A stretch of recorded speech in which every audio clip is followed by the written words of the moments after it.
sei, Senhor, que Tu és soberano.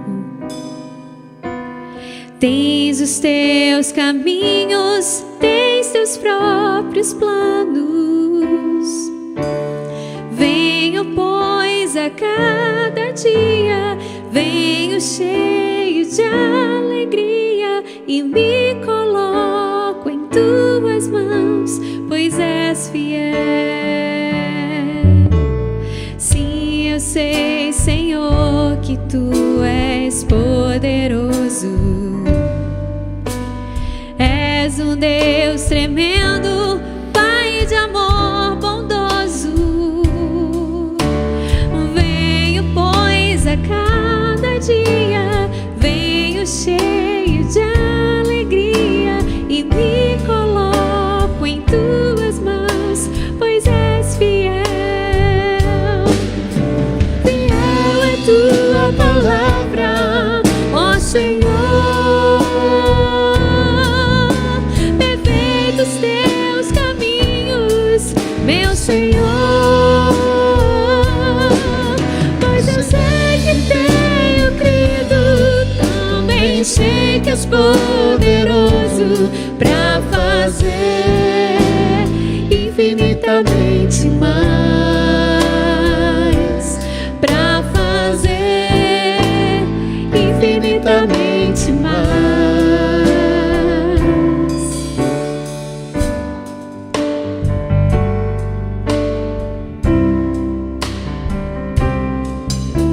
Sim, eu sei, Senhor, que Tu és soberano.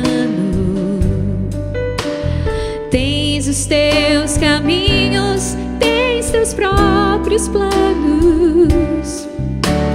Venho, pois, a cada dia, venho cheio de alegria e me coloco em Tuas mãos, pois és fiel. Sim, eu sei, Senhor, que Tu és poderoso. És um Deus tremendo, Pai de amor bondoso. Venho, pois, a cada dia, venho cheia de alegria e me coloco em Tuas mãos, pois és fiel. Fiel é Tua palavra, ó Senhor. Perfeitos Teus caminhos, meu Senhor. Pois eu sei que tenho crido, também sei que és poderoso pra fazer infinitamente mais, pra fazer infinitamente mais do que tudo que pensamos, infinitamente mais do que tudo que sentimos, infinitamente mais do que tudo que pensamos, infinitamente mais do que tudo que nós cremos, infinitamente mais. Fiel é Tua palavra, ó Senhor. Perfeitos Teus caminhos, meu Senhor. Pois eu sei que tenho crido, também sei que és poderoso pra fazer infinitamente mais, pra fazer infinitamente mais, pra fazer infinitamente mais.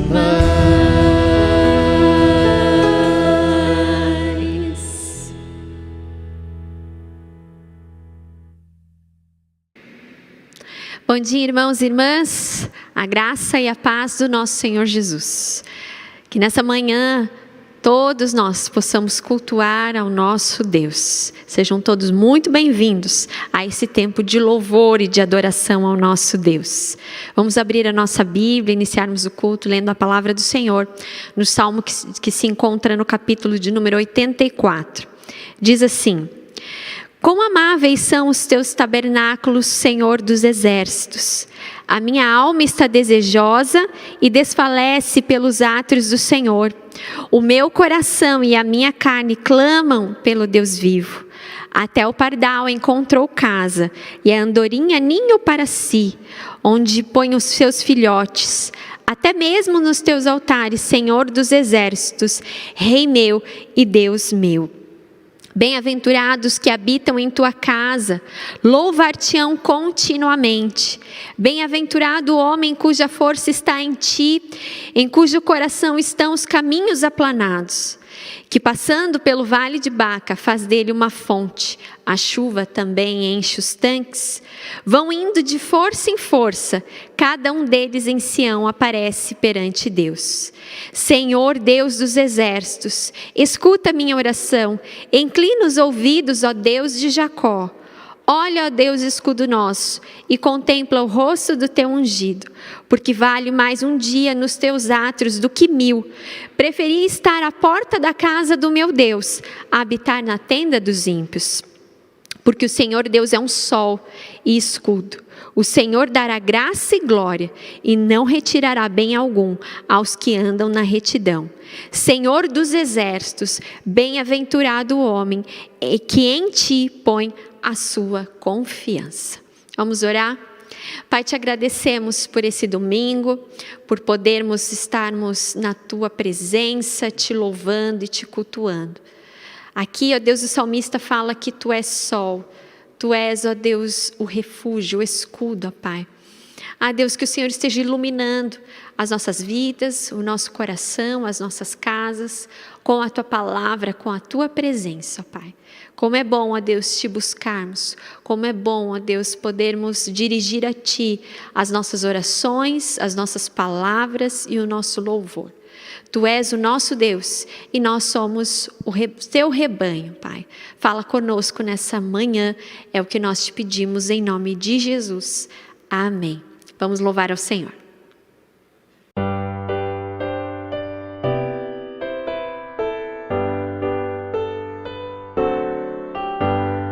Tuas obras te coroam como um halo de esplendor. Astros, anjos, céus entoam hino eterno a ti, Senhor. Campos, matas, vales, montes, verde outeiro, verde mar. Aves e sonoras fontes formam um coro singular. Nós mortais por ti remidos, Deus de glória, Deus de amor, corações aos céus erguidos, celebramos teu louvor. Revelaste amor profundo, insondável, sem igual, enviando Cristo ao mundo a vencer por nós o mal.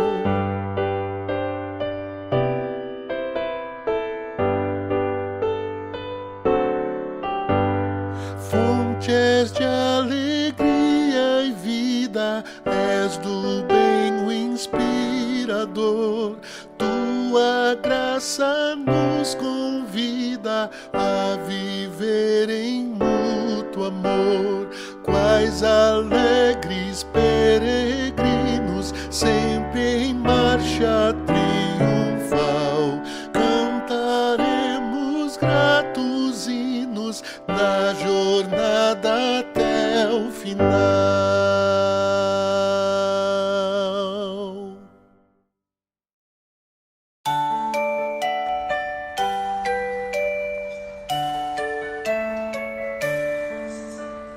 3 palavrinhas só eu aprendi de cor. Deus é amor. Tra la la la la la la la la. 3 palavrinhas só, eu aprendi decor. Deus é amor. Tra la la la la la la la.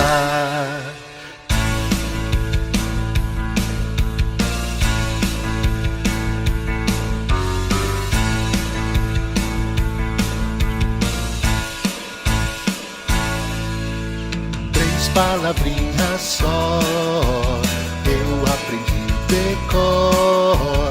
Deus é amor. Tra la la la la la la la la. 3 palavrinhas só, eu aprendi decor. Deus é amor. Tra la la la la la la la la.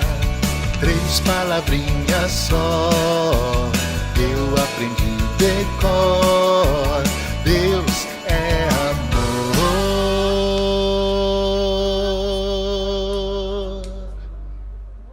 Tra la la la la la la la la.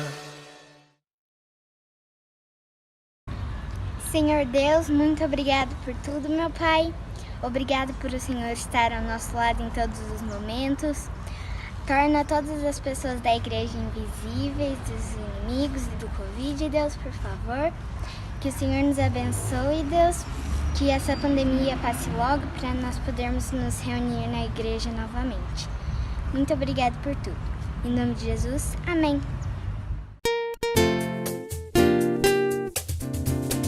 Parabéns pra você nessa data querida.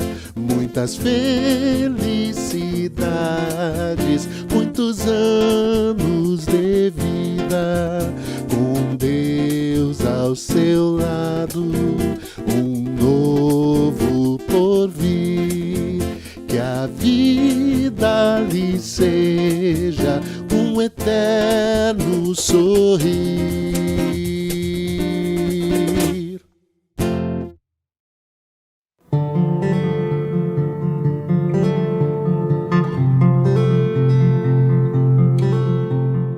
Bom dia, irmãos. A paz do Senhor Jesus esteja com todos nesta manhã. Eu sou Marília, coordeno o Ministério de Missões da nossa igreja e gostaria de trazer essa manhã uma palavra aos irmãos. Eu vou ler em Efésios capítulo 1, versículo 17. Peço que o Deus de nosso Senhor Jesus Cristo, o glorioso Pai, lhes dê espírito de sabedoria e de revelação no pleno conhecimento dele.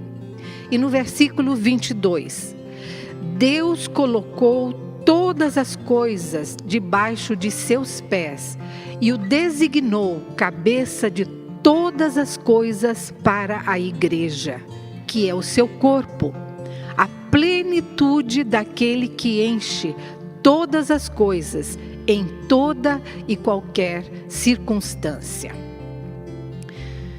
Alguns dias atrás, irmãos, eu participei do congresso da AMID, que é uma agência missionária. Participei do congresso online. E ocorreram 2 fatos que chamaram muito a minha atenção e que eu quero relatar aqui. Enquanto eu assistia ao congresso, no chat do congresso, eu vi a saudação de uma missionária chamada Najwa Diba, lá da Albânia. E eu me recordei que há muitos anos atrás, muitos anos mesmo, eu nem sei como esse nome dessa missionária chegou ao meu conhecimento. E eu passei a orar pela vida dela, porque na época a Albânia era um país totalmente fechado ao Evangelho. E aquilo tocou o meu coração. E eu passei a ser uma intercessora da Najwa Diba. E eu acreditava, inclusive, que ela era uma missionária estrangeira, pelo nome tão diferente, Najwa Diba. Por ocasião do aniversário da nossa igreja, no ano de 2018, Pastor Matias veio até aqui e foi nosso preletor. E ele citou na sua pregação o nome da Nájua Diba. Ao final do culto eu fui então conversar com ele. E qual foi a minha surpresa quando eu soube que Nájua Diba não só era uma brasileira, como era de Londrina. E aquilo alegrou muito meu coração. Outro fato importante que ocorreu, que também me tocou naquele congresso, foi que durante o congresso apareceu um grupo de irmãos de Guiné-Bissau cantando, um grupo dos irmãos Felupes. E eu também me lembrei que há muitos anos atrás, a nossa igreja tomou esse povo como um povo para interceder, por ser um povo não alcançado. E nós oramos como igreja por esse povo Felupe. E eu estava vendo ali a concretização dessa intercessão, com esses irmãos Felupes da Guiné-Bissau, cantando e louvando o Senhor. Irmãos, com esses dois testemunhos, veio ao meu coração a certeza da importância da atuação da igreja na obra missionária. Qualquer atitude, o menor gesto que nós tenhamos em prol da divulgação do Evangelho é prontamente respondida pelos céus. Eu estou aqui hoje com o objetivo de agradecer à igreja pela fidelidade que a igreja tem tido nas ofertas, nas orações, pelo nosso ministério de missões. Agradecer aos líderes de células que têm acompanhado fielmente, eu sou testemunha disso, os missionários que estão sob seus cuidados, levantando inclusive ofertas especiais para a vida deles. Obrigada a todos, eu agradeço, e que o Senhor possa continuar nos abençoando com uma igreja que se envolve com a missão de expandir o reino de Deus sobre toda a terra, até que o Senhor volte. Amém? Obrigada, irmãos.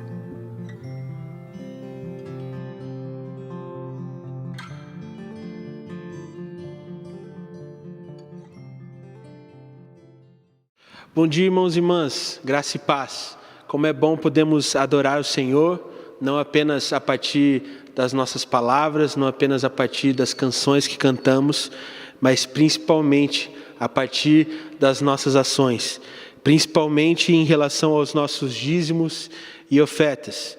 E para que a gente possa ser incentivado a sempre ofertarmos ao Senhor, eu gostaria que os irmãos abrissem junto comigo a palavra do Senhor em Atos 20, do verso 34 ao verso 35. A palavra diz assim: vocês mesmos sabem que estas minhas mãos supriram minhas necessidades e as de meus companheiros. Em tudo que fiz, mostrei a vocês que mediante trabalho árduo devemos ajudar os fracos, lembrando as palavras do próprio Senhor Jesus, que disse: há maior felicidade do que em receber. Que você, nessa manhã, meu irmão e minha irmã, possa adorar o Senhor a partir da sua obediência e a partir dos seus dízimos, para que você consiga entender que a maior felicidade está em dar do que em receber. As informações para você fazer a sua transferência ou fazer o seu depósito estão aparecendo aqui na tela. E a minha oração é para que você consiga permanecer fiel mesmo nesse momento de dificuldade. Vamos orar? Senhor Deus Pai, nós te clamamos nesse momento. Nós te clamamos por proteção, nós te clamamos para que o Senhor possa estar conosco em todos os momentos e em todas as situações. E nós te pedimos, Senhor, para que o Senhor nos faça ter força para permanecermos fiéis ao Senhor, mesmo nos momentos de maior dificuldade. Para que possamos, Pai, experimentar da alegria de dar ao Senhor e fornecer ao Senhor aquilo que é seu por direito. É isso que nós te pedimos, em nome de Jesus. Amém. Vamos louvar o Senhor.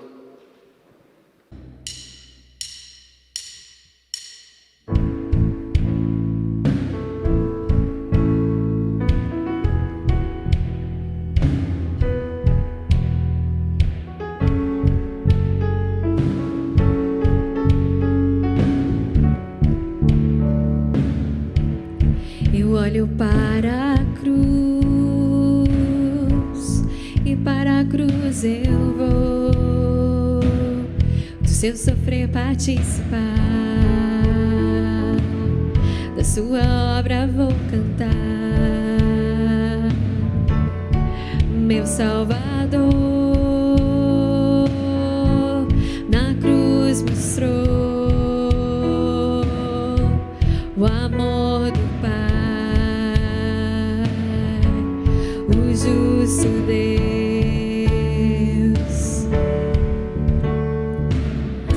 Pela cruz me chamou, gentilmente me atraiu e eu, sem palavras, me aproximo, quebrantado por seu amor.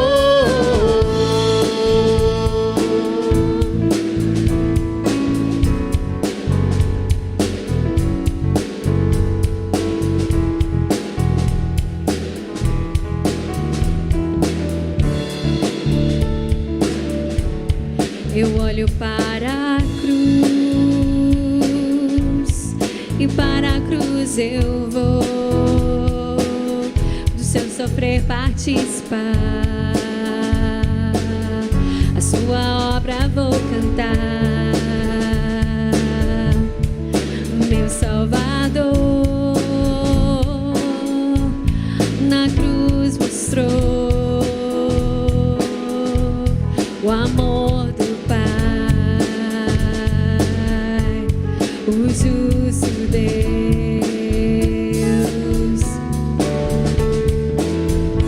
Pela cruz me chamou, gentilmente me atraiu e eu, sem palavras, me aproximo, quebrantado do seu amor.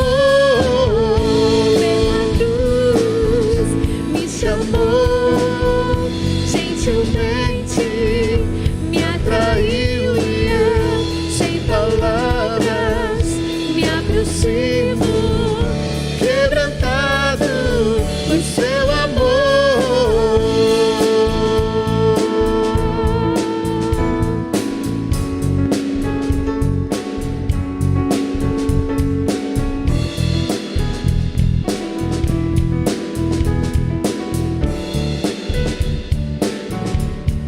Imerecida vida,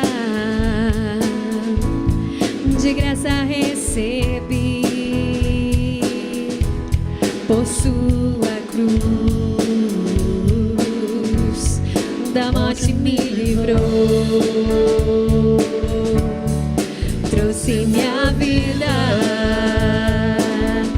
e eu estava condenado, mas agora pela cruz eu fui reconciliado.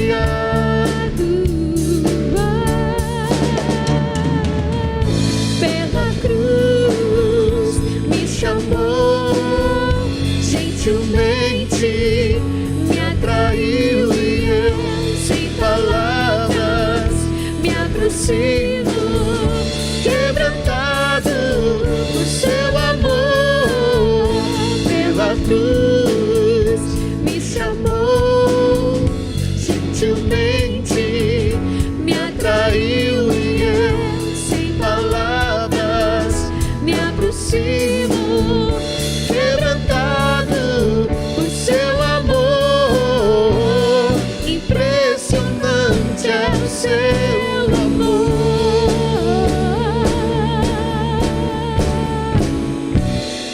Me redimiu e me mostrou o quanto é fiel.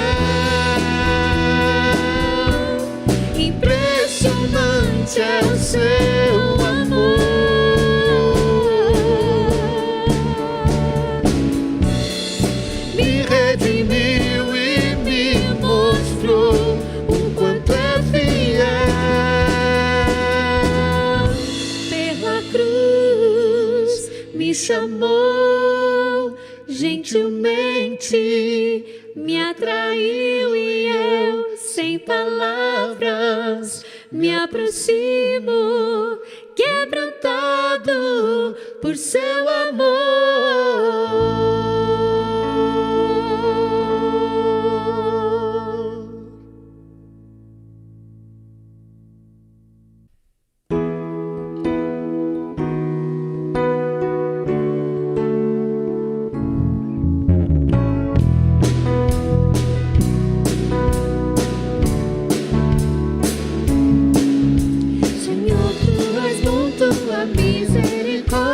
Sempre,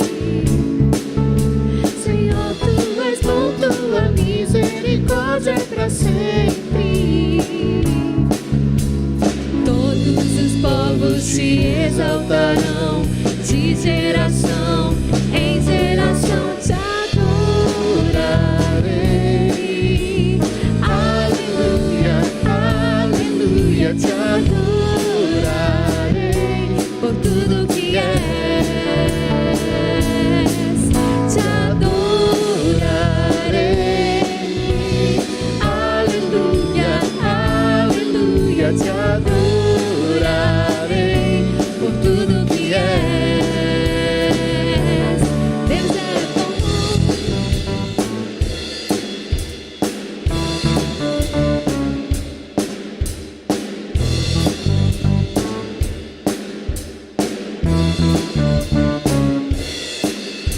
Senhor, tu és bom, tua misericórdia é para sempre. Senhor, tu és bom, tua misericórdia é para sempre. Todos os povos te exaltarão, de geração em geração te adorarei. Aleluia, aleluia, Te adorarei por tudo que és, te adorarei. Aleluia, aleluia, te adorarei por tudo que és. Deus é bom.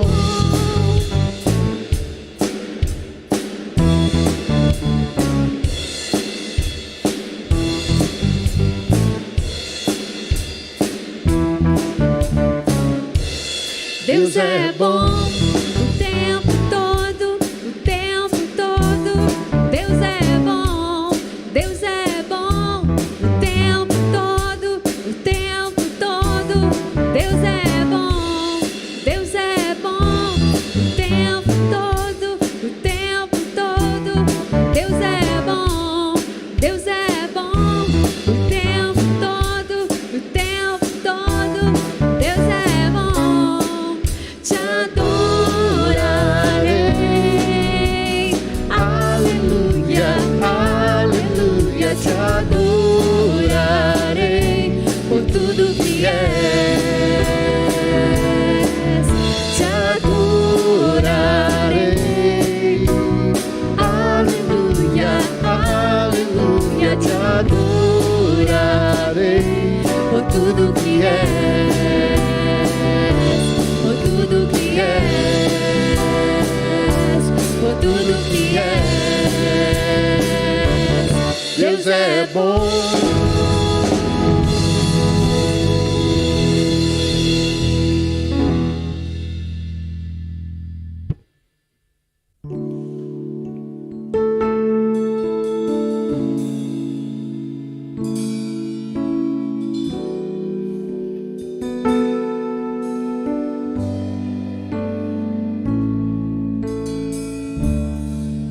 Quando o sol se vai, tudo se desfaz. Eu me achego a ti para dar-te, ó Deus, algo de valor que alegra a ti. Dar-te mais que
explicar teu grandioso amor. Tu mereces mais, muito mais. Pobre e fraco sou, mas o que tenho é teu. Minha vida dou. Dá-te mais que uma canção, pois a música em si não é o que queres de mim. Tu sondas meu interior, sabes tudo que sou e queres meu coração. Quero adorar-te com minha alma. És o meu Salvador, a essência do meu louvor. Perdão, Senhor, é o que mais quero. És o meu Redentor e a essência do meu louvor. Quero adorar-te com minha alma. És o meu Salvador e a essência do meu louvor. Perdão, Senhor, é o que mais quero. És o meu Redentor e a essência do meu louvor.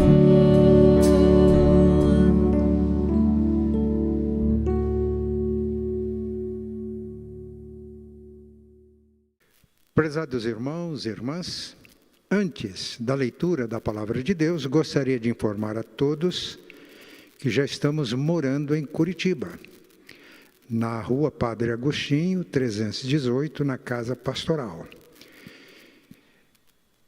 Nós agradecemos o carinho, agradecemos o amor, as demonstrações de amizade que temos recebido na nossa chegada a Curitiba, Eloá e eu. Hoje o tema da nossa mensagem é a herança dos vencedores. Está baseada no Evangelho de Mateus, capítulo 25, versículos 31 a 36. Vamos ler na Almeida Revista e Atualizada. Quando vier o Filho do Homem na sua majestade e todos os anjos com ele, então se assentará no trono da sua glória. E todas as nações serão reunidas em sua presença, e ele separará uns dos outros, como o pastor separa dos cabritos as ovelhas. E porá as ovelhas à sua direita, mas os cabritos à esquerda. Então dirá o rei aos que estiverem à sua direita: Vinde, benditos de meu Pai, entrai na posse do reino que vos está preparado desde a fundação do mundo. Porque eu tive fome e me destes de comer, tive sede e me destes de beber, era forasteiro e me hospedastes, estava nu e me vestistes, enfermo e me visitastes, preso e fostes ver-me. Então perguntarão justos: Senhor, quando foi que te vimos com fome e te demos de comer, ou com sede e te demos de beber? E quando te vimos forasteiros e te hospedamos, ou nu e te vestimos? E quando te vimos enfermo ou preso e te fomos visitar? O rei, respondendo, lhes dirá: Em verdade vos afirmo que, sempre que o fizestes a um destes meus pequeninos irmãos, a mim o fizestes. Então o rei dirá também aos que estiverem à sua esquerda: Apartai-vos de mim, malditos, para o fogo eterno, preparado para o diabo e seus anjos. Porque tive fome e não me destes de comer, tive sede e não me destes de beber. Sendo forasteiro, não me hospedastes. Estando nu, não me vestistes. achando-me enfermo e preso, não fostes ver-me. E eles lhe perguntarão: Senhor, quando foi que te vimos com fome, com sede, forasteiro, nu, enfermo ou preso, e não te assistimos? Então lhes responderá: em verdade vos digo que, sempre que o deixastes de fazer a um destes mais pequeninos, a mim o deixastes de fazer. Irão estes para o castigo eterno, porém os justos para a vida eterna. Essa é a nossa passagem, mas o texto central está no versículo 34.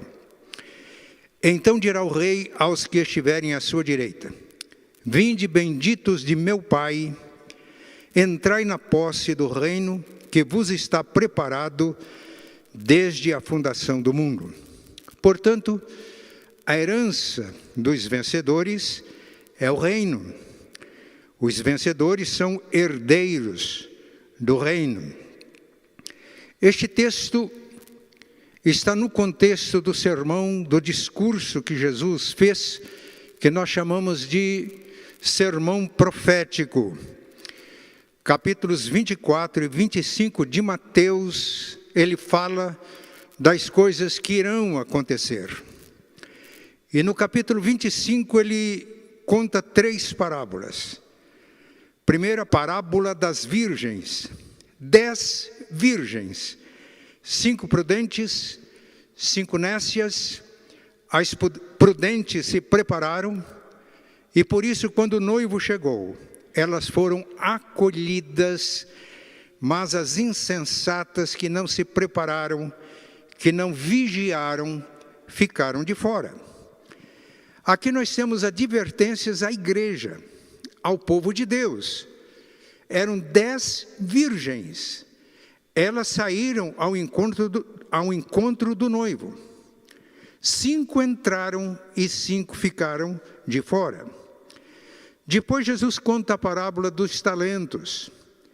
Ambos eram servos do rei, que chamou os seus servos e deu a eles talentos com a ordem para que negociassem e ganhassem, e multiplicassem e prosperassem.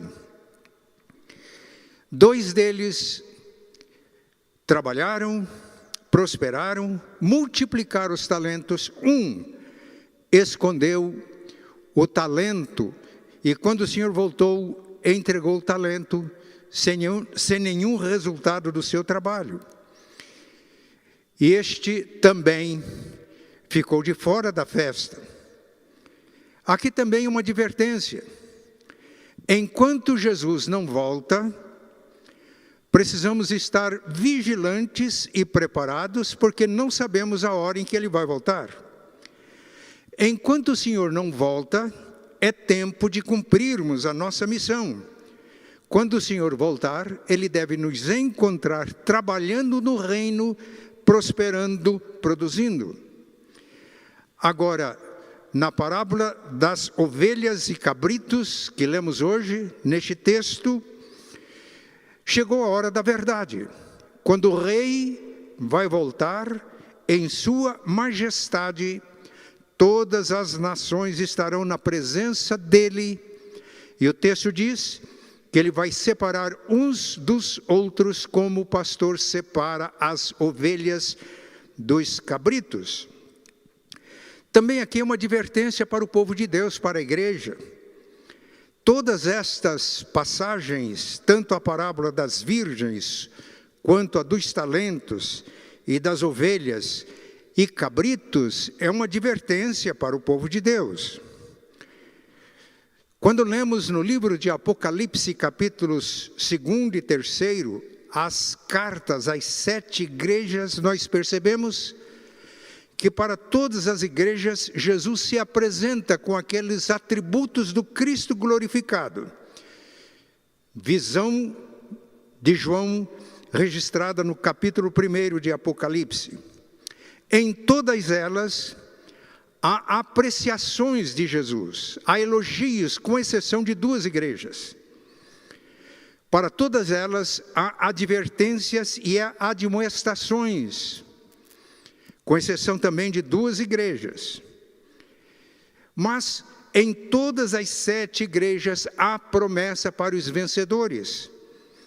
Isto mostra que a igreja, na sua peregrinação terrena, que o povo de Deus, na sua peregrinação terrena, está sujeito a viver essa mistura de ovelhas e cabritos. E na parábola do joio e do trigo, há sempre a experiência de o joio estar misturado com o trigo. Isso só vai ser revelado na volta do Senhor em glória. Na parábola do semeador, a semente é a palavra de Deus. Mas na parábola do joio e do trigo, o trigo são os filhos do reino, o joio os filhos do maligno. Os servos, quando perceberam que havia joio no meio do trigo, quiseram arrancar o joio, mas o Senhor disse: não faça isso. Ao arrancar o joio, há o perigo de arrancar também o trigo. Deixa até a ceifa. Na ceifa, o trigo será recolhido no celeiro e o joio será queimado. Chegou a hora da verdade. A hora quando o que é joio vai ser revelado. E neste texto lido hoje, ovelhas e cabritos também vão ser revelados. Pedro, na sua primeira carta, capítulo 4, versículo 17, ele diz: é hora de começar o julgamento pela casa de Deus. E se o julgamento começa pela casa de Deus, onde vão parar os ímpios, sim, os pecadores? Portanto, entendemos que essas advertências, essas 3 parábolas, estes 3 relatos de Mateus 25, são advertências para nós que professamos o nome de Cristo.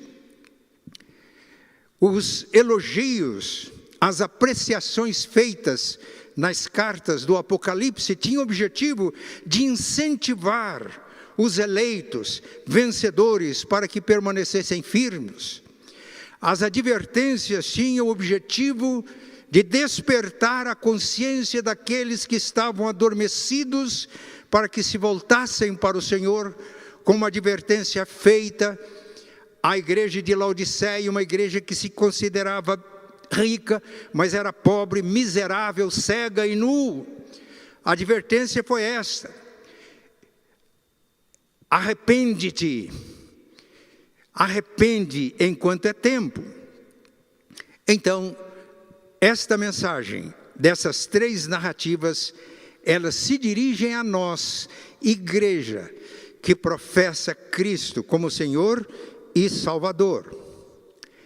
Nós vamos aprender neste texto e no contexto das Escrituras 3 verdades para o nosso ensino, para a nossa edificação, para o nosso conforto e como advertência.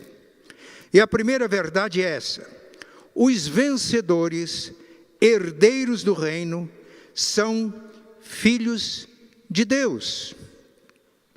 Somos filhos porque fomos adotados em Cristo. João, no seu Evangelho, capítulo 1, a partir do versículo 11, ele afirma que ele, Jesus, veio para os seus, mas os seus não o receberam, referindo-se a Israel. Mas a todos quantos o receberam, israelitas ou gentios, deu-lhes o direito, o poder de se tornarem filhos de Deus, os quais não nasceram do sangue, da carne, do ser humano, mas nasceram de Deus. Quando Nicodemos procurou Jesus, Jesus disse: se alguém não nascer de novo, não pode entrar no reino de Deus.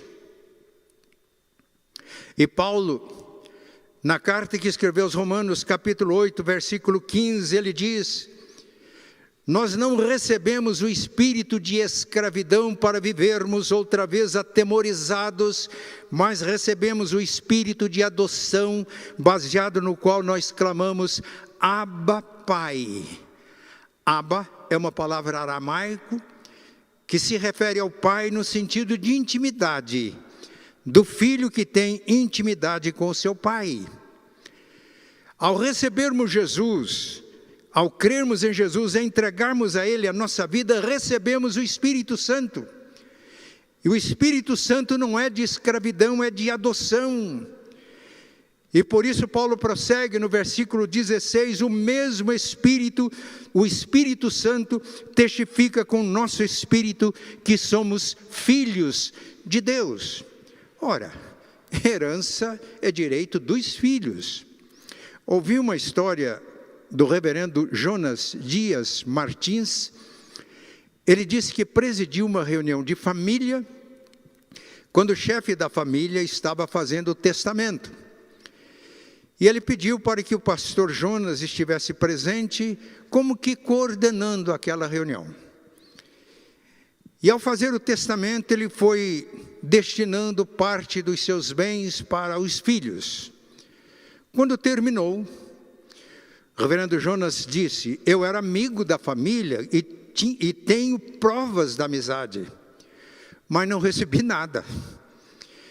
No testamento não foi nada para mim, por um motivo muito simples: eu era amigo da família, mas eu não era filho do chefe daquela família. A herança do reino é direito dos filhos. Por isso, no versículo 17 de Romanos 8, Paulo afirma: e se somos filhos, somos herdeiros, herdeiros de Deus e co-herdeiros com Cristo. Se é certo que com Ele sofremos, com Ele também seremos glorificados. Então a palavra de Deus deixa claro que aqueles que herdam o reino de Deus ou tomam posse do reino quando Jesus voltar em glória, são filhos, e o reino de Deus é direito dos filhos. Somos então, enquanto Jesus não volta, príncipes e princesas. Somos herdeiros do reino, ainda não tomamos posse. Vamos tomar posse quando Ele voltar em glória.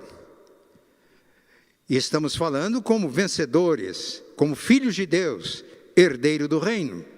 Então, cabe a nós vivermos, enquanto Cristo não volta, com a nobreza, com a dignidade de príncipes e princesas do reino de Deus. Escrevendo aos Efésios capítulo 4, Paulo diz: rogo-vos, pois eu, o prisioneiro do Senhor, que andeis de um modo digno da vocação a que fostes chamados, com toda a humildade, com mansidão, com longanimidade, suportando-vos uns aos outros em amor, esforçando-vos diligentemente por preservar a unidade do Espírito no vínculo da paz.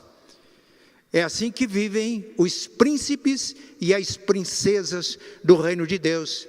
E vivendo assim, quando o rei voltar em glória, então os príncipes e as princesas entram na posse do reino. A primeira verdade, então, é que os vencedores, herdeiros do reino, são filhos de Deus. E a herança do reino é um direito dos filhos. Mas a segunda verdade que percebemos no texto é que os vencedores, herdeiros do reino, são ovelhas de Cristo. O texto lido é muito claro. Quando o Senhor voltar na sua glória, na sua majestade, os seus santos anjos com Ele, as nações se colocarão na sua presença, Ele vai separar uns dos outros, como o pastor separa as ovelhas dos cabritos, e porá as ovelhas à sua direita, e Ele dirá aos que estiverem à sua direita: vinde, benditos de meu Pai, possuí por herança o reino que vos está preparado desde a fundação do mundo. O texto é claro. O rei se refere aos vencedores, aos eleitos, aos filhos de Deus, também como ovelhas do seu rebanho. A figura do pastor e da ovelha é usada em toda a Bíblia. tanto no Antigo como no Novo Testamento. O texto mais conhecido do Antigo Testamento, que apresenta a figura de Deus como pastor e de os seus filhos como ovelhas, é o Salmo 23. É um dos salmos mais conhecidos e a maioria dos cristãos o sabem de cor. Porque a figura do pastor e da ovelha mostra um relacionamento. Davi tinha experiência, ele era pastor de ovelhas. E aqui existem algumas verdades que trazem conforto a todos nós e orientação a todos nós. Mas no Novo Testamento, o texto clássico é João capítulo 10, e aqui Jesus se apresenta como o bom pastor. E nesses dois textos, Salmo 23 e João 10, nós destacamos algumas lições que consideramos importantes. E a primeira lição é esta: as ovelhas de Cristo são abrigadas por Cristo. Em João capítulo 10, a partir do primeiro versículo, ele fala das ovelhas que estão abrigadas no aprisco. E o pastor, depois de um dia, conduzindo o rebanho para as pastagens, para as águas de remanso, ele as leva de volta para o abrigo, para o aprisco onde elas ficam abrigadas, e o pastor toma conta para que elas possam repousar e descansar. Que figura linda! E Jesus afirma nesse texto que o pastor abre a porta do aprisco, o pastor entra no curral pela porta, os ladrões e salteadores pulam o muro. Então, em Cristo nós estamos abrigados. A mesma figura no Antigo Testamento. Deus é o nosso refúgio e fortaleza, socorro bem presente na hora da angústia. Salmo 125. O que confia no Senhor é como um monte de Sião que não se abala, mas permanece firme para sempre. Como ao redor de Jerusalém estão os montes, assim o Senhor está em volta do seu povo, desde agora e para sempre. Essa figura do abrigo, da proteção, é muito forte, e os vencedores, herdeiros do reino, enquanto peregrino na terra, são ovelhas do rebanho de Cristo. Mas a segunda lição que encontramos nestes textos é direção. Em João 10, Jesus afirma que o pastor abre a porta do aprisco e chama as ovelhas e elas o seguem. Ele vai conduzir mais uma vez aos pastos verdejantes, às águas tranquilas. Durante o dia ele vai providenciar momentos de descanso, de refrigério. E no Salmo 23, 3, há uma oração: guia-me pelas veredas da justiça por amor do teu nome. Veredas da justiça significa caminhos certos, caminhos que não têm errada. E o texto diz, Jesus disse que as ovelhas não seguem o estranho, porque não conhecem a voz do estranho. Então os vencedores, que são herdeiros do reino, conhecem a Jesus, são conhecidos por Jesus, conhecem a voz do pastor, seguem a voz do pastor, discernem a voz do estranho, não seguem o estranho. E por isso estamos seguros na nossa caminhada. A direção. Mas além do abrigo, da direção segura, a figura do pastor e das ovelhas traz a ideia de segurança. João capítulo 10, Jesus usa algumas figuras. Ele fala do pastor, fala das ovelhas, fala do aprisco, fala dele mesmo, Cristo, como a porta do aprisco, mas ele fala também do ladrão, ele fala também do salteador, ele fala também do mercenário. E ele diz que o ladrão só vem para roubar, matar e destruir. Eu vim para que tenham vida e a tenham em abundância. Portanto, Jesus nos dá segurança. E se o inimigo consegue roubar, matar ou destruir, ele tem poder para que nós possamos recobrar de volta o que o inimigo roubou. Ele pode ressuscitar tudo aquilo que o inimigo matou. Ele pode reconstruir tudo que o inimigo destruiu. Isto é, nele nós temos segurança. E ele diz, o mercenário não tem cuidado das ovelhas, é mercenário, ele cuida das ovelhas porque ganha. Mas eu sou o bom pastor, e o bom pastor dá a vida pelas suas ovelhas. É por isso que as ovelhas de Cristo são vencedoras, porque Jesus dá a vida pelas ovelhas. Ele diz, eu dou a minha vida, não obrigado, eu dou voluntariamente. Eu tenho poder para dar e poder para reassumir este mandato que eu recebi de meu Pai. Ele está falando da sua ressurreição. Estas palavras de Jesus causaram uma reação dos judeus que estavam ouvindo o Mestre. E ele responde a essas reações negativas. Vocês não aceitam estas palavras porque não são minhas ovelhas. E ele está falando com judeus que faziam parte do povo da aliança. Ele está falando com escribas e fariseus que eram os líderes religiosos de Israel na época. Por isso eu afirmo que esta mensagem é uma advertência para aqueles que professam o nome de Cristo. Vocês não são as minhas ovelhas, porque as minhas ovelhas me conhecem, eu conheço as minhas ovelhas e elas me seguem.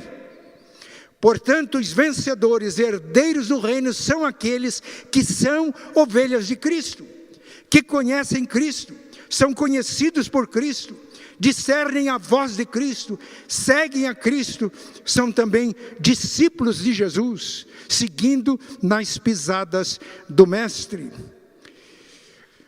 Os vencedores, herdeiros do reino, são ovelhas de Cristo. Primeiro, são filhos de Deus, são ovelhas de Cristo.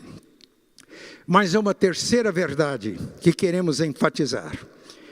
Neste texto, Mateus 25, 31 a 46, nós temos a menção de ovelhas, cabritos, pequeninos, irmãos. As ovelhas recebem também no texto a qualificação de justos. Ovelhas, cabritos, pequeninos. E Jesus afirma que os vencedores, herdeiros do reino, são servos do rei. A quem eles servem? Servem o rei. E servem o rei servindo aos pequeninos irmãos. Quais são estes pequeninos irmãos? Como identificá-los? Quem é de Cristo? Quem é ovelha? Quem é cabrito? Quem é joio? Quem é trigo? Deus conhece. Por isso, na segunda carta de Paulo a Timóteo, capítulo 2, 19, Paulo faz esta afirmação: o firme fundamento permanece tendo este selo: o Senhor conhece os que lhe pertencem e aparte-se da iniquidade todos os que professam o nome de Cristo. Como então servir aos pequeninos? Quem são os pequeninos? São servos. E são servos não porque servem, mas eles servem porque são servos. No Evangelho de Marcos, capítulo 10, Jesus estava instruindo os seus discípulos porque estava havendo entre eles, Tiago e João e os 10, disputa pelo poder, disputa por mando.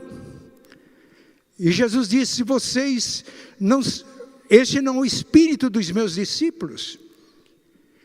Os reis pagãos agem assim, eles exercem domínio sobre os que lhes são subordinados. mas entre vocês não será assim. O maior dentre vocês será o servo de todos. Ele dá uma razão muito forte, porque o Filho do Homem não veio para ser servido, mas para servir e dar a sua vida em resgate por muitos. Portanto, se somos filhos de Deus adotados em Cristo, se ao crermos em Cristo recebemos o Espírito Santo é o Espírito de Cristo. E Paulo, na carta aos Romanos, capítulo 8, ele afirma: e se alguém não tem o Espírito de Cristo, esse tal não é dele. Quem tem o Espírito de Cristo é servo, como Jesus foi servo. Na carta de Paulo aos Filipenses, capítulo 2, a partir do versículo 5, quando Paulo falava de lutas na igreja, de problemas na igreja, de duas irmãs chamadas Sintique e Évode, elas brigavam entre si. Paulo constatou divisões naquela igreja. Ele diz: tende vós o mesmo sentimento que teve o Filho de Deus, que sendo Deus não julgou um privilégio agarrar-se a isso, não agarrou a esse privilégio, mas esvaziou a si mesmo, assumiu a forma humana, assumiu a condição de servo, e a palavra neste texto é escravo, é doulos. E como servo ele foi obediente até a morte, e morte de cruz. Meus irmãos, é filho de Deus, é ovelha de Jesus, quem tem o mesmo Espírito de Jesus. E portanto a essência de um discípulo de Jesus é ser servo, é DNA da ovelha de Cristo, do servo de Cristo, do Filho de Deus. Portanto, reafirmo: os vencedores, herdeiros do reino, servem, não são servos porque servem, mas servem porque são servos, porque têm o mesmo Espírito de Cristo. Serve a quem? Se é Espírito de Cristo, serve sempre. Na carta de Paulo aos Colossenses, capítulo 3, versículos 22 a 24, Paulo dirige uma palavra aos servos que exerciam função de escravos, dizendo que eles deveriam servir aos seus senhores, não à vista para agradar as pessoas, mas deveriam servir como servos de Deus. E ele conclui: porque é a Cristo, o Senhor, que vocês estão servindo. E ele está falando isso para escravo. Isso significa que o espírito de servo nosso, como filhos de Deus, ovelhas de Cristo, se manifesta em todas as áreas da nossa vida. Seja qual for o nosso trabalho, a nossa profissão. Em 1963, eu era bem mais jovem do que sou hoje. Eu estava ouvindo um frade dominicano em São Paulo, e depois da palestra ele abriu oportunidade para perguntas, e levantou uma pessoa e diz: eu vou lhe fazer uma pergunta, Frei. Eu sou jornalista, e eu considero também o jornalismo um sacerdócio. E o Frei respondeu na hora: e se não for sacerdócio, é uma profanação. Portanto, todos nós temos o espírito de servo e servimos onde estamos colocados.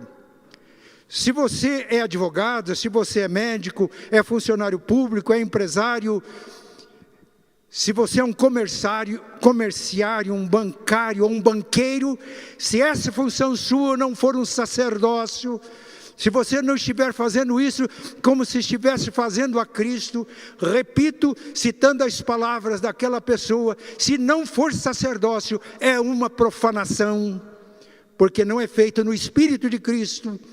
E quando nós servimos assim, sem saber, nós estamos servindo aos pequeninos irmãos. Quem são os pequeninos irmãos? Eu já li diversos comentários desse texto e afirma: os pequeninos irmãos são as pessoas menos favorecidas que nós, que temos recursos, que somos poderosos, vamos servir. E atendendo às necessidades dos menos favorecidos, nós seremos recebidos quando o Senhor voltar em glória. Porque servindo os menos favorecidos, nós estamos servindo a Cristo. Balela. Se não estamos servindo no Espírito de Cristo, nós não estamos servindo, nós estamos nos servindo dos pequeninos para alcançar mérito e alcançar projeção.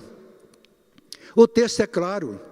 Os pequeninos irmãos aos quais Cristo se refere são aquelas pessoas com as quais Cristo está tão identificado que servir a estes pequeninos irmãos é servir a Cristo. Cristo está tão identificado com estes pequeninos irmãos que se alguém tocar num destes, toca em Cristo. Se alguém perseguir um pequenino irmão, persegue a Cristo. Foi esta a experiência de Saulo no caminho de Damasco. Ele dirigia-se a Damasco devidamente autorizado pelas autoridades eclesiásticas da igreja de Jerusalém, igreja judaica, a fim de prender, levar os discípulos de Jesus para Jerusalém, para que fossem devidamente julgados, sentenciados. Mas no caminho, ele teve aquela experiência: Saulo, Saulo, por que você me persegue? Quem és? Quem é o Senhor? Eu sou Jesus a quem tu persegues. Tocando num dos pequeninos irmãos de Cristo na terra, atinge a cabeça que está nos céus e a cabeça reage. Quem são os pequeninos irmãos? São todos aqueles com os quais Jesus está identificado e está identificado com Cristo. Os pequeninos irmãos são aqueles que formam a comunidade do reino de Deus. Já pregamos uma mensagem aqui baseada em 1 Pedro 4,10. Pedro afirma: servi uns aos outros, cada um, ninguém fica de fora. Cada um como bons despenseiros, administradores, mordomos da multiforme graça de Deus. Se vivemos no Espírito de Cristo, naturalmente nós servimos uns aos outros. E aqui a experiência de Saulo e Ananias nos ensina, eu creio que com essa ilustração a gente entende isso. Jesus deu a instrução depois que se identificou: eu sou Jesus a quem você persegue. Entra em Jerusalém e lá eles vão te dizer o que convém fazer. Eles quem? Os pequeninos de Cristo, os discípulos de Cristo. E Paulo estava indo a Damasco para prendê-los e levá-los para Jerusalém. Mas agora Saulo tornou-se também um pequenino. Diante da luz daquela revelação, ele ficou cego, caiu por terra, entrou em Damasco, ficou hospedado na casa de Judas, sem comer, sem beber, em oração. Ele agora era um forasteiro que precisava ser acolhido, porque ele não seria mais aceito pelos judeus. Ele era um desnudo que precisava ser vestido com as vestes de justiça de Cristo. Ele era um preso pelas circunstâncias que precisava agora da libertação em Cristo. E quem ministrou a Saulo, o pequenino do Senhor, que ao receber a revelação tornou-se uma criança, um pequenino? Foi o pequenino Ananias. Na comunhão dos crentes, nós precisamos ter disponibilidade para servir a Cristo, servindo uns aos outros, e precisamos ter a humildade de aceitar o serviço dos nossos irmãos em Cristo. Isso aconteceu quando Jesus falou com Ananias. Ananias, ele estava disponível. Eis-me aqui, Senhor. Vai à rua direita, procura por um homem chamado Saulo. Faz 3 dias que ele está em jejum e oração, está cego. Vai ministrar a ele. Senhor, este não. Eu sei que eu devo servir os pequeninos do Senhor. Este maltrata os pequeninos. O Senhor disse: vai, Ananias, ele é um vaso escolhido, ele é eleito, ele recebeu a minha revelação, ele se humilhou, tornou-se um pequenino. E Jesus disse para os seus discípulos que se tornaram apóstolos: em verdade eu afirmo para vocês que se não vos converterdes e não vos tornardes como crianças, de maneira nenhuma entrareis no reino dos céus. Quem são os pequeninos? E chega Ananias, o pequenino do Senhor. Foi lá por ordem de Cristo. E quando ele chega, Atos 9:17, ele diz: Saulo, irmão. Aquele que foi lá para prender e matar os crentes agora é chamado por um dos pequeninos do Senhor de irmão. E Ananias ministra, ora por Saulo, ele recupera a vista, recebe o batismo, fica cheio do Espírito Santo, inicia uma jornada. Eu quero encerrar esta mensagem contando uma ilustração. Na década de 60 eu li um livro, daqueles livros que causam impacto permanente na vida da gente, Em Direção à Santidade, ou na versão que foi publicado depois, Para Ser de Santos. Um livro escrito por Samuel Brengle. Ele foi formado e muito bem formado numa família cristã. Recebeu chamado para o ministério pastoral e fez o melhor curso que pôde fazer na época. Ele era uma pessoa extremamente piedosa e com uma esmerada formação acadêmica. Tornou-se pastor de uma das grandes igrejas metodistas dos Estados Unidos. Pregador apreciadíssimo. Mas ele sentiu chamado para ingressar no exército da salvação. E para isso ele foi para Londres. Ele matriculou-se na escola de cadetes do Exército da Salvação. Formação acadêmica ele tinha de sobra, mas ele precisava ser treinado na prática. E o primeiro trabalho que ele recebeu foi limpar as botas dos soldados do Exército da Salvação e engraxar essas botas. O trabalho era feito no porão da escola de cadetes. E ele estava limpando as botas dos soldados que durante a noite visitavam as periferias de Londres, atendendo aos pequeninos, buscando os pequeninos. E enquanto ele limpava as botas e engraxava, ele começou a pensar: mas foi para isso que Deus me chamou? Lembrou da formação que ele tinha, lembrou da igreja que ele pastoreou, lembrou dos elogios que ele recebia, e ele pensou: será que eu estou perdendo o juízo? E resolveu orar: Senhor, parece que eu estou fazendo uma coisa ridícula, foi para isso mesmo que o Senhor me chamou? Se eu estiver meio fora do juízo, eu quero que o Senhor me oriente. E ele mesmo relata a sua experiência. Quando ele fez essa oração, Deus trouxe à mente dele João 13 e a cena de Jesus lavando os pés dos discípulos. E depois Jesus afirmando aos discípulos: vocês me chamam de Senhor e Mestre, e estão certos porque eu sou. Se eu, sendo Senhor e Mestre, lavei os pés de vocês, eu dei o exemplo para que vocês façam assim. E quando esta cena veio muito forte à mente de Samuel, ele percebeu que estava no lugar certo.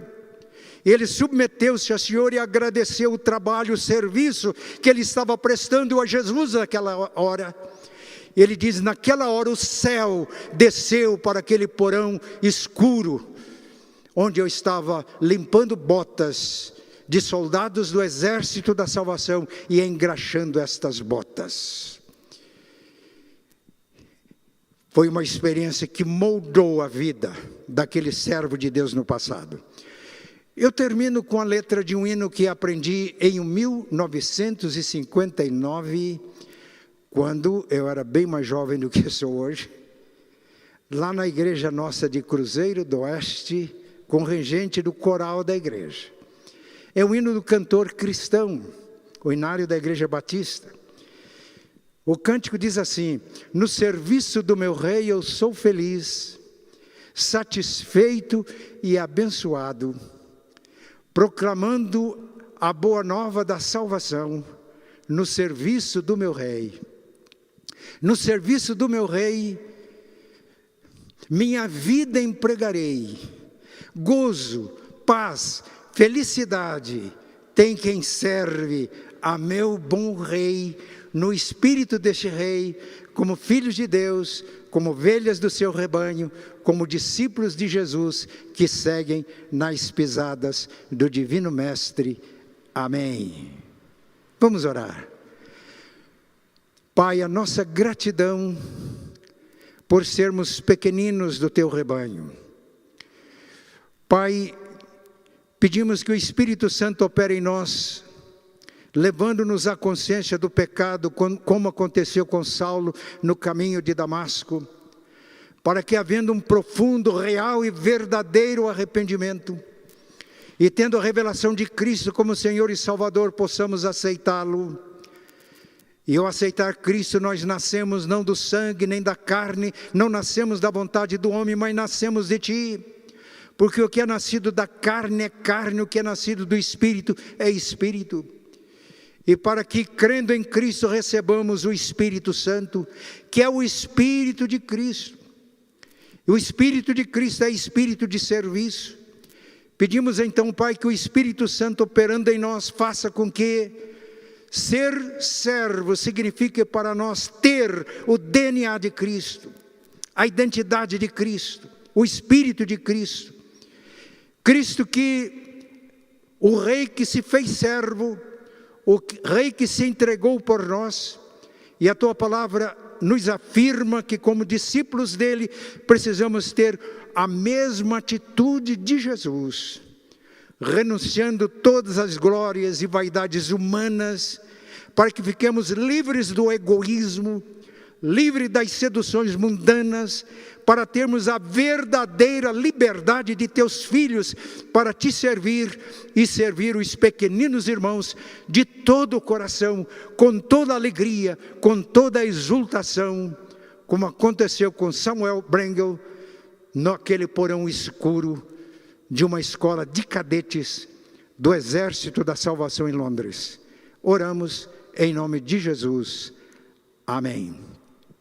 Irmãos, nós vamos agora ouvir um hino que será apresentado pela Orquestra Filarmônica e o Conjunto Coral da Unicesumar. O reitor da Unicesumar é o querido irmão em Cristo, Wilson de Matos. Foi minha ovelha no primeiro ano do meu pastorado. Tive a oportunidade e a bênção de abençoar o casamento dele e da Rose. E durante todos estes anos, temos sido parceiros do Reino de Deus. Vamos ficar atentos, porque este hino tem uma mensagem muito forte para o nosso coração. Ele fala que Jesus é o nosso pastor. E que seguindo nas pisadas dele, nós vamos como vencedores usufruir as bênçãos dele para sempre e termos o privilégio de servi-lo pela eternidade.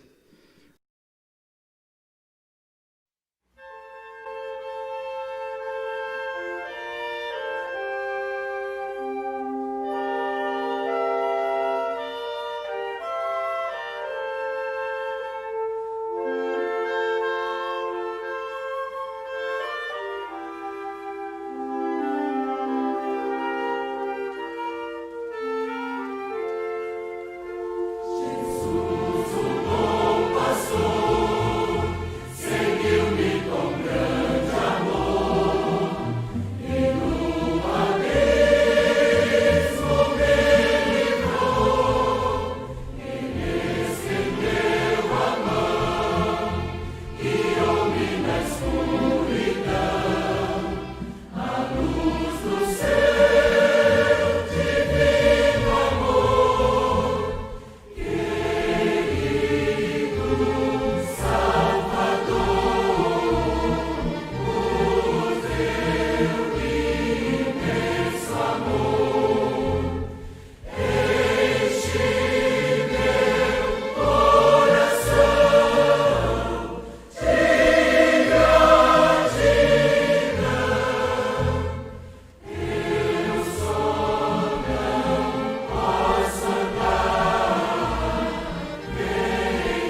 Irmãos e irmãs, recebam a bênção. O Senhor vos abençoe e vos guarde. O Senhor faça resplandecer sobre vós o seu rosto e vos dê a paz. E que a paz de Deus, que excede toda a compreensão humana, domine, guarde, proteja os vossos corações e mentes em Cristo Jesus. E a graça de nosso Senhor e Salvador Jesus, o amor de Deus, nosso eterno Pai, a comunhão e a consolação do Espírito Santo estejam com todos vós e com todo o povo de Deus, hoje e sempre. Amém.